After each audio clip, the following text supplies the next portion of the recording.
अगर तुम्हें अपनी जान प्यारी है ना तो इन कागजात पे अंगूठा लगा। कैसे लगाऊंगा उठा? मेरे बच्चों की रोजी रोटी इसी जमीन से है। अपनी सारी जमीन हमें आधी कीमत पे दे दो। सरदार, खुदा के लिए मेरे ऊपर रहम करो, मैं ऐसा नहीं कर सकता। बकवास बंद कर। जुहेब ये ऐसे नहीं मानेगा, जबरदस्ती अंगूठा लगवाओ इससे।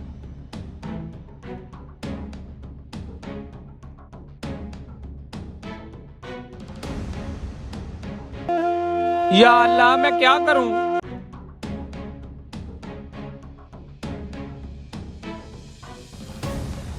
जी बिल्लू भाई। यार वो वसीम नहीं, चौधरी का बेटा, उन लोगों ने मेरी जमीन पे कब्जा कर लिया है। तो मैं फिर क्या करूं? आप मेरे साथ चलो ना उनके पास। क्यों अपनी जान का दुश्मन बना है तू?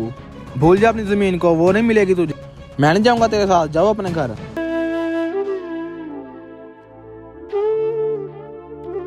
ऐ अल्लाह, मेरी तो कोई भी नहीं हेल्प कर रहा। अब मैं क्या करूं? मेरी तू ही हेल्प कर दे।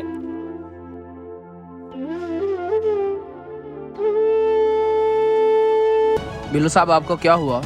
इमाम साहब, वो चौधरी का बेटा वसीम नहीं, उसने मेरी जमीन पे कब्जा कर लिया है। अब मेरी कोई हेल्प भी नहीं कर रहा, मैं अब क्या करूं? बिल्लू भाई, आप टेंशन लो, मैं जाता हूँ वसीम के पास। शुक्रिया इमाम साहब। अस्सलाम वालेकुम। वालेकुम सलाम। इमाम साहब बैठिए। वसीम बेटा, आपके वाल साहब किधर है? इमाम साहब वो तो किसी काम से बाहर गए हैं। आप हुक्म करिए, मैं आपकी क्या मदद कर सकता हूँ। वसीम बेटा, मैं वो बिल्लू की ज़मीन के बारे में बात करने आया था। आपको ऐसे नहीं करना चाहिए था। इमाम साहब आप इस मामले में ना पड़िए, मैं आपकी बहुत इज्जत करता हूँ। कोई और काम है तो मुझे बताइए। वसीम बेटा, मैं आपको कहीं लेकर जाना चाहता हूँ। चलिए।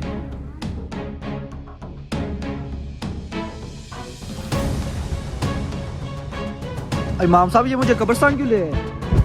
मेरे साथ हो, मैं आपको कुछ दिखाता हूँ। ये आपको कब्र का पता है किसकी है? नहीं इमाम साहब, मुझे नहीं पता। ये इस इलाके का बहुत बड़ा जिम्मेदार था। बहुत सारे लोगों की ज़मीन पे इसने कब्जा किया। आज देखिए इसके नसीब में ज़मीन कितनी हुई है। ये जो ज़मीनों पे कब्जा करते हो ना, ये दुनिया में रह जाएगी। आखिर में आपको इतनी ही ज़मीन मिलेगी। आप बेटा अपनी आखिरत संवारें। आप यतीमों और मस्किनों का हक ना खाएं। कारी साहब मुझे माफ कर दें।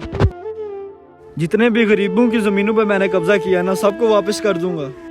आधी दुनिया पे हुकूमत करने वाले सिकंदर आदम ने यह कहा था कि जब मैं मरूं तो मेरे कफन से हाथ बाहर रखना, ताकि लोगों को पता चले कि आधी दुनिया पे हुकूमत करने वाला भी आज खाली हाथ जा रहा है।